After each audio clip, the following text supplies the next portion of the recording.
So Gota goes, is Wickramasinghe next? What is the way out for Sri Lanka from what we are seeing on the streets at the moment? Is this revolution or anarchy in Sri Lanka? Joining me now, two very special guests. Jayan Pereira is Executive Director, National Peace Council of Sri Lanka in Colombo. And N.K. Ashok Baran is a lawyer in Colombo who's come out very strongly on some issues I see on Twitter. I appreciate both of you joining us. First to you, Jayan Pereira. Your sense of what we are seeing, is this anarchy on the streets? Or is this a revolution that Sri Lanka has been waiting for to get rid of certain political elites? Well, it has led to the overthrow of the president. President's house is occupied, Prime Minister's house is occupied, and President has left the country. In a way, it is a overthrow of the government through peaceful means. In that sense, it's revolution. Anarchy, it's limited at the moment. I mean, the protesters have taken control of a few state buildings, some key state buildings, the Prime Minister's office, the President's office, and the state television. But I wouldn't say it is anarchy at the end, but it could grow into that if the political elite does not behave responsibly. And what people have been asking, what people, and it's just not these protesters only. Actually it's a countrywide demand, because it's not young people, it's not leftists who are in the protest movement. When the protest movement gets underway, middle class people, large numbers, young, old, from all parts of the country participate in the protest. What they are asking for is that the Rajapaksas, the leadership of this government, should go, because they have let down the country. People feel they have let it down very badly. They were voted in 3 years ago with a big majority, with great expectations of economic development, of national security, all of that, and where they themselves created the fear of national security of the ethnic minorities. They actually used a very nationalist, Sinhalese platform to come to power, but they have not delivered. Now, people feel that they have bankrupted the country, that they have actually stolen this money. They want them to go. And where Wickramasinghe comes in is that they feel that when the president was about to resign, Wickramasinghe, with one seat in parliament, was appointed by the president to safeguard the Rajapaksas. He has no democratic mandate. He's one seat in parliament. So, I mean, now he's our president, a man with one seat in parliament. So it's not democratic. And so people they're continuing the protest. And that's why they want both president and acting president, both to go. You know, you're saying they want both to go. I just want to understand from you, Ashok Baran, because in some of your tweets that you put out, you believe this is a leaderless mob at times, which is going out of control. And you seem to suggest that your fear is that groups could take over who are violently radical. Is that your fear at the moment? Very well, yes, Rajdeep, because the difficulty, what we have to understand is, this started off as a peaceful protest. It went on for over 80 days as peaceful protest, people going, standing out, camping outside the presidential secretariat, asking Gotabaya Rajapaksa to go. That is what this protest was all about. But today we are seeing a turn of events. Even earlier we saw the houses being burned. Today we are seeing marching into government institutions and buildings and causing damage to public property. Now, even now at this moment, as I'm speaking to you, there are people surrounding the parliament. There is serious voices from protesters themselves. I can see on the social media space, protesters who peacefully started this protest now isolating themselves from these so-called protesters. They are saying this is not what we intended when we started the peaceful protest.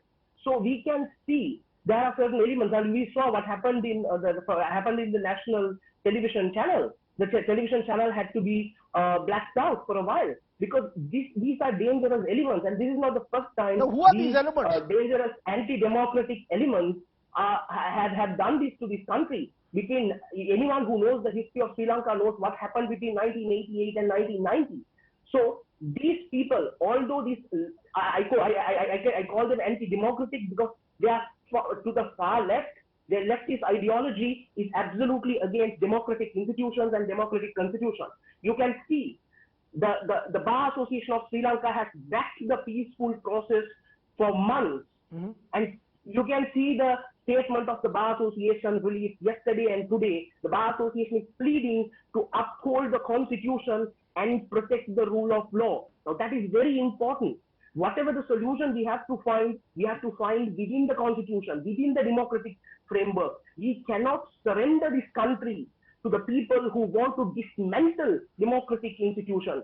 That would be dangerous. That would lead to anarchy. You know, that's a very strong statement you're making. You're worried that these elements are pushing Sri Lanka towards anarchy. They are leftist elements. You're saying that it's a leftist revolution. You want to respond to that, Mr. Pereira? Do you believe it's as dangerous as that? Or is the mob, in a way, only reflecting the anger on the street and eventually a political solution will be found? Yeah, I mean, there's truth in what was said, that there are leftists involved and that there are elements that are violent. But up to now, there have been so many weeks of protests, and the recent ones have escalated in intensity, but no one has died yet. And that's a testament to the restraint of the government and the military also, but also to the protesters. See, the protesters are very multi-ethnic, multi-religious, and multi-political group. There are leftists there. Leftists form a very key, in a way, they are the most committed. They are the ones who have stayed the course, whereas the others tend to come and go. But that the large majority of those who are involved in the protests, the tens of thousands, are not leftists. They are regular citizens, middle-class people, men and women, children. Who's leading them? So, in a way, it is leaderless. It's a consensus among the people that this government, which has let down the people so badly, that there is no food in the country, there's shortage of food, there are no dollars to buy petrol, there are 6 kilometer long lines outside petrol stations, people spending 2-3 days overnight in their cars waiting for petrol. Such a desperate situation. How did this come about? In any other country, any democratic country, the leadership would go, they would resign. They resign if a train gets derailed and 50 people die. But they've gone, Mr. Pereira. The Rajapaksas have fled the country. Mr. Wickremesinghe says he's going to give up power next week. Is it that people have no faith in them? They want to see the political change before they leave the streets? I think you got it right. I mean, there is no trust at the moment. This is the great sadness in our country, that we have lost confidence in our political leaders. Now the president, he has gone abroad. He said he will resign on the 13th, but he has not resigned on the 13th. He said, we heard that he had given a letter of resignation. Now we find that it is not a letter of resignation. So then we find the prime minister saying he is the acting president, and then the speaker saying no, he's not, and then he's the acting president. They declare a curfew, they don't declare a curfew. I really don't know what's going on in the country. You're saying there's a lack of faith. Ashok Baran, is that part of the problem? People have lost faith in the political class. Therefore, this is the expression of the anger of the people. What you're saying are dangerous anarchic elements are just public anger. Well, Rajdeep, I have to agree, there is public anger. But public anger in Sri Lanka is not towards destroying the democracy and democratic institutions of Sri Lanka and going for extra constitutional matters. What is happening here is some elements are taking advantage of these people's anger. Now, this is what people have to be aware of. This is not just me saying. You can go online, you can see people who started these peaceful protests now isolating themselves. People are calling to stay away from violence. People are saying we do not want, now people are surrounding the parliament, and we can see calls in social media and public platforms not to break into the parliament, not to destroy the democratic institutions. So you can see who is leading this. Now, this is a bunch of, our citizens, I mean, every issue Mr. Pereira highlighted is correct. We have been, including we have been voicing against this. The Bar Association of Sri Lanka has filed a case asking the Supreme Court to intervene and streamline the matters. So all of these are happening. But today we can see that this anger is being used by these anti-democratic elements to attain what they couldn't attain democratically. So they want to destroy the very democratic fabric of Sri Lanka. No, you're telling me they want to take over. No, you're telling me these elements want to take over. Yes. Who's leading them? They want to. Who's leading them then? It's a leaderless group at the moment. No, that is the point. So there are several leaders, several people are coming on behalf of the protesters and making statements. We are seeing that. The media is reporting. So when the movement is leaderless, now we see leaders popping up and claiming on behalf of the protesters. They are making demands to political parties.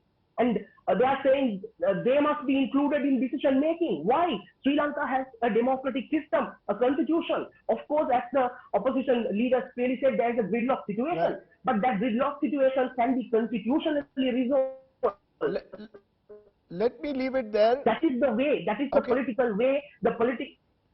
You're saying in the end, the political solution is the only way out. This battle cannot be fought on the streets beyond a point. The anger has been expressed.